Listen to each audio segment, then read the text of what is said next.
Mohon Ustaz jelaskan masalah tahlilan orang baru meninggal dunia 3 hari, 7 hari, 20 hari, 40 hari, 100 hari. Banyak. Di daerah Lingga ini membuat atau menambah 60 hari, 80 hari. Apakah ada dalilnya yang bersangkutan dijadikan rujukan atau apakah ulama sepakat dengan hal ini? Mohon penjelasannya Pak Ustaz. Mak saya meninggal bulan Maret 2019. Sekarang bulan bulan Februari. Berarti sebulan lagi setahun. Tak pernah berhenti. Saya teruskan aja. Saya terus baca Yasin, saya terus tahlil, saya terus bagi beras fakir miskin. Bagi. Tak ada saya hitung sehari, 2 hari, 20 hari, 30 hari, 100 hari, tak ada. Terus sampai kapan? Selama ada duit sampai mati hari kiamat. Silakan. Kalau sayang sama orang tua kita, tak kita hitung-hitung. Tapi tak semua orang mampu. Maka karena dia tak mampu, maka dia pilihlah 7 hari. Ada dalam Quran 7 hari? Tak ada. Ada dalam hadis 7 hari? Tak ada. Nabi tak ada menyebut. Quran tak ada menyebut, hadis tak ada menyebut, Nabi tak ada menyebut, sahabat Nabi tak ada menyebut. Lalu yang menyebut 7 hari itu siapa?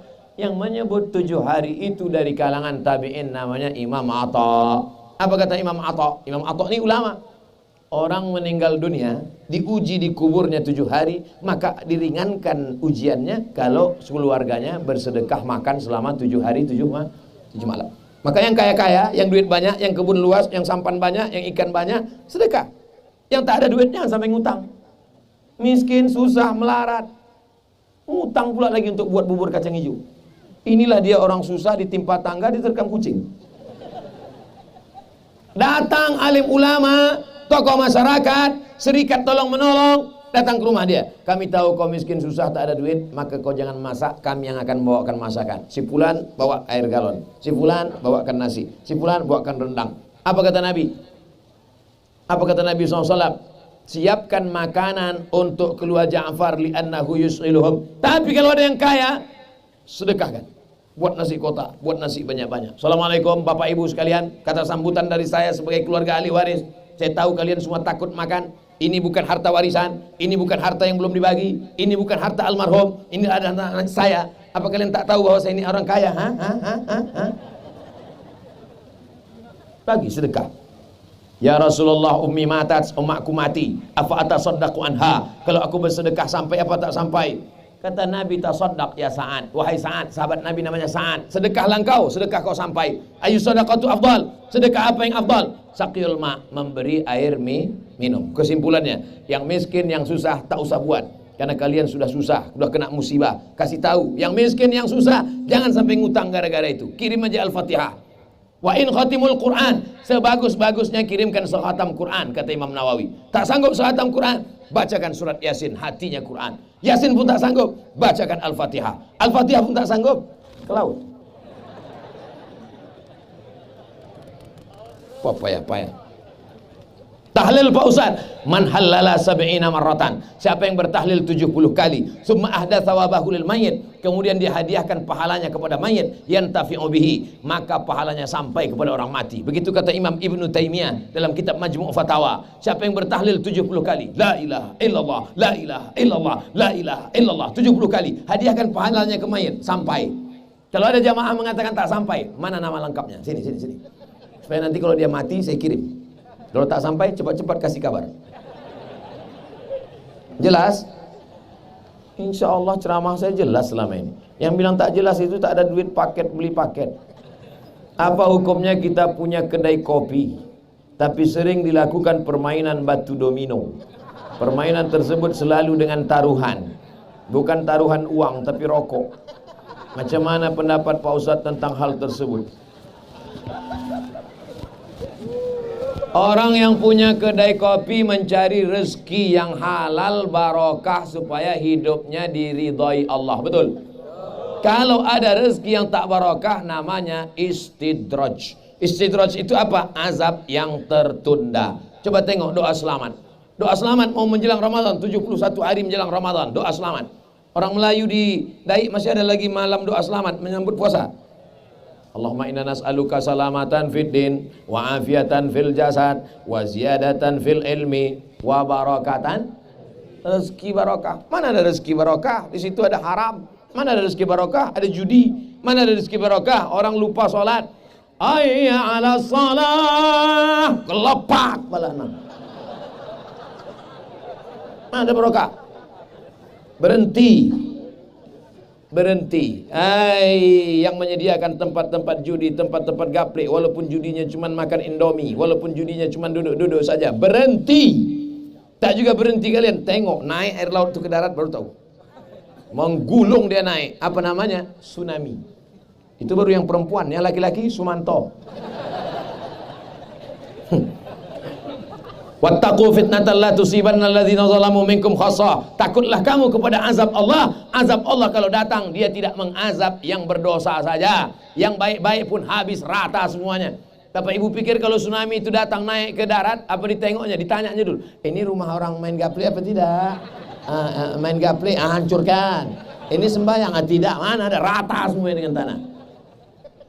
La ta'murun bil ma'ruf, ajak orang buat baik. Wala tanhauna 'anil munkar, larang orang buat mungkar. Kalau kamu tidak lakukan itu, la yushikanna ayyab'atsallahu 'alaikum iqaban. Allah akan turunkan azab. Ketika azab turun, kamu berdoa pagi, petang, siang, malam, fala yustajabu lakum. Doa kamu tak dikabulkan Allah. Kenapa tak dikabulkan Allah? Karena tidak ada amar ma'ruf nahi munkar. Sudah aku sampaikan ya Allah. Sudah aku sampaikan ya Allah. Buatkan perdanya, peraturan daerah. Marah Ustaz? Enggak, memang stylenya aja gitu. Apa hukum menyimpan keuangan masjid beratus juta ke sebuah bank konvensional? Duit masjid itu punya ketua masjid atau punya umat?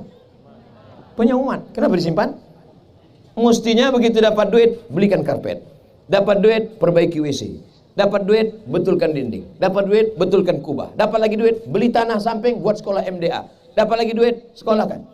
Ini begitu bangganya, masjid kita sekarang 200 juta. Punya siapa? Itu bukan punya kau ketua masjid. Ini ketua masjid yang begini mesti dilengserkan. Itu bukan punya dia, itu punya umat. Umat yang punya, kebetulan diangkat untuk menjadi koordinator.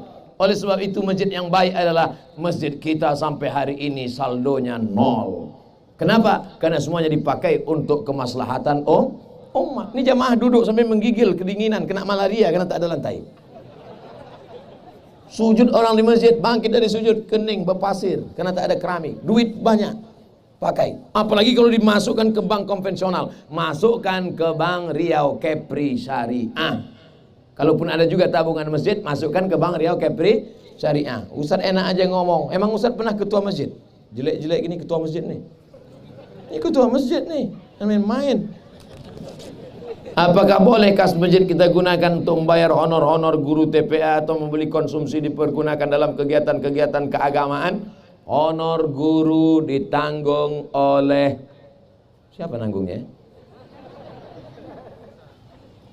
Ra'iddin wa daulah. Tugas sultan, sultan dulu kerajaan Riau Lingga, maka dia ada namanya sultan. Semua guru agama mufti ditanggung oleh sultan. Karena kita tak punya sultan lagi sekarang, maka ditanggung sebagiannya oleh Kementerian Agama, yang PNS, guru-guru, penyuluh di kantor KUA. Tapi tak semuanya bisa terakomodir karena keterbatasan APBN, APBD. Maka ada pula dari APBD kabupaten, maka diberikan santunan. Tak juga bisa, maka masyarakat berkumpul bersama-sama. Itulah yang masuk dalam sodakoh dalam masjid. Yang tak boleh dibagikan itu adalah dia khususkan, ini sedekah kotak yatim. Tak boleh diambil kotak yatim diberikan ke guru TPA, tak boleh. Yatim hanya untuk makanan yatim. Makanya kotak itu mesti banyak. Kotak yatim, kotak duafa, kotak pembangunan masjid, kotak sodakoh. Yang sodakoh ini boleh untuk umum. Adapun kotak yatim tak boleh. Alladzina ya'kuluna amwalal yatama zulman. Siapa yang memakan harta anak yatim, innama ya'kuluna fi butunihim nara. Mereka sama seperti memakan api neraka. Yang sodakoh umum boleh, yang khusus tak boleh. Di kecamatan Lingga ini ada binatang yang bernama keluang, Batman. Seperti kelelawar tapi agak besar. Setiap sore atau musim buah banyak binatang tersebut keluar sehingga berterbangan di atas langit mencari makan berupa buah-buahan. Apa hukum mengkonsumsi hewan tersebut? Giginya, makanannya memang kates, jambu, tapi giginya tajam. Tajam kan? Macam anjing mukanya kan? Kukunya tajam. maka kiasnya kemana? Dia masuk dalam kategori buas. Maka dalam andai tidak buas pun dia masuk dalam kategori menjijikkan. Nengoknya aja macam anjing. Anjing terbang itu sebetulnya. Oleh sebab itu maka dalam mazhab Syafi'i ada beberapa kriteria. Pertama, rupanya macam binatang haram. Yang kedua, cara hidupnya macam binatang haram. Pakai kias dia. Quran, hadis, ijma', kias. Dalam masalah binatang yang paling ketat Hanafi. Dalam masalah binatang yang paling longgar Maliki. Dalam masalah binatang yang pertengahan adalah mazhab Syafi'i. Tidak boleh karena di dua alam. Tidak boleh karena menjijikkan. Wa harrama alaikumul khaba'is. Diharamkan bagi kamu yang menjijikkan. Bekicot boleh apa tak boleh? Tak boleh dalam mazhab Syafi'i. Kenapa? Menjijikkan. Tapi di Maroko mazhab Maliki dijual sup bekicot. Namanya escargot. Saya waktu pertama jadi mahasiswa dibawa sama kawan-kawan. Mat, ayo kita makan escargot. Saya sangka masih es krim. Saya tengok, macam bekicot. Ini bekicot kata saya. Enggak, kata mereka. Saya makanlah habis semangkuk. Rupanya dikerjai anak-anak lama. Bekicot. Dalam mazhab Syafi'i haram. Kenapa? Menjijikkan. Dalam mazhab Maliki tidak. Maka dalam mazhab Maliki ketat. Kalau ada orang mengatakan makanlah keluang ini karena keluang ini makruh, mungkin yang dia pakai adalah mazhab Maliki. Tapi jangan pula kalian gorengkan nanti saya kasih besok pagi. Oleh sebab itu maka masih banyak lagi makanan-makanan lain yang kita makan. Salah satu penyebab corona ini, inilah dia. Ini corona. Kalau dimakan ini lama-lama bukan corona, Corolla pun datang. Barulah paham kita bagaimana halus bersihnya ajaran Islam, bahwa ternyata makanan-makanan yang kotor ini tidak hanya berpengaruh pada perilaku, tapi juga berpengaruh kepada kesehatan. Dibawalah 2 ekor ayam jantan. Hei Imam Muhammad Abduh, iya, mengapa tak boleh makan babi? Kata saya Muhammad Abduh, coba bawa ayam jantan. 2 ekor ayam jantan, masukkan 1 ayam betina, buat 1 kandang. Bukelai ayam jantan 2 ekor sampai tetes darah penghabisan untuk merebutkan ayam betina. Masukkan 2 babi jantan, 1 babi betina. Kompromi dia. Tak ada rasa cemburu dalam hatinya.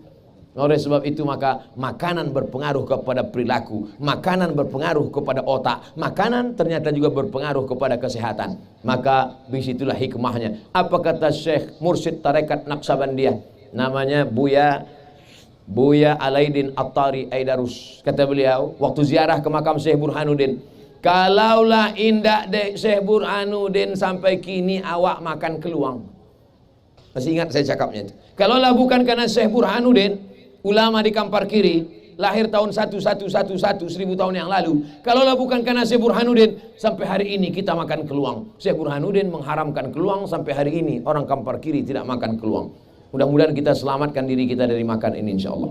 Kecuali semuanya mati. Semua binatang mati kecuali keluang.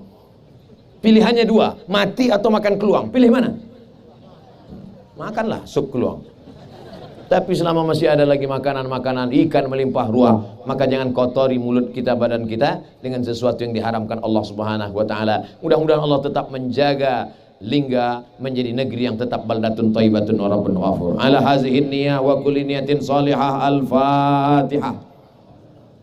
A'udzu billahi minasyaitonir rajim. Bismillahirrahmanirrahim. Alhamdulillahirabbil alamin arrahmanir rahim. Maliki yaumiddin. Iyyaka na'budu wa iyyaka nasta'in. Ihdinas siratal mustaqim, siratal ladzina an'amta 'alaihim ghairil maghdubi 'alaihim waladdallin. Amin. Allahumma barik lana fi Rajab wa Sya'ban. Berikan kami berkah di bulan Rajab dan Sya'ban. Wa ballighna Ramadan. Sampaikan kami ke bulan Ramadan ya Allah. Rabbana fir lana dzunubana, ampunkan dosa kami, wali abaina ayah kami, wali ummahatina mak kami, wali azwajina pasangan hidup kami, wali dzurriyyatina anak cucu keturunan kami, wali man hadarana, semua yang hadir malam ini pulang dalam keadaan bersih dari dosa-dosanya ya Allah. Wali ikhwanina alladzina sabaquna bil iman, saudara-saudara kami yang sudah mendahului kami dengan iman. Allahumma ja'al quburahum rawdatan min riyadil jinan, jadikan kubur mereka salah satu dari taman-taman surgamu ya Allah. La taj'al quburahum hufratan min hufarin niran, jangan jadikan kubur mereka salah satu dari lubang nerakamu ya Allah. Allahumma ja'al hadzal balada baladan aminan mutmainan ya'ti rizquhu min kulli makan, jadikan Lingga negeri yang aman, damai, terbuka pintu rezeki dari segala penjuru ya Allah.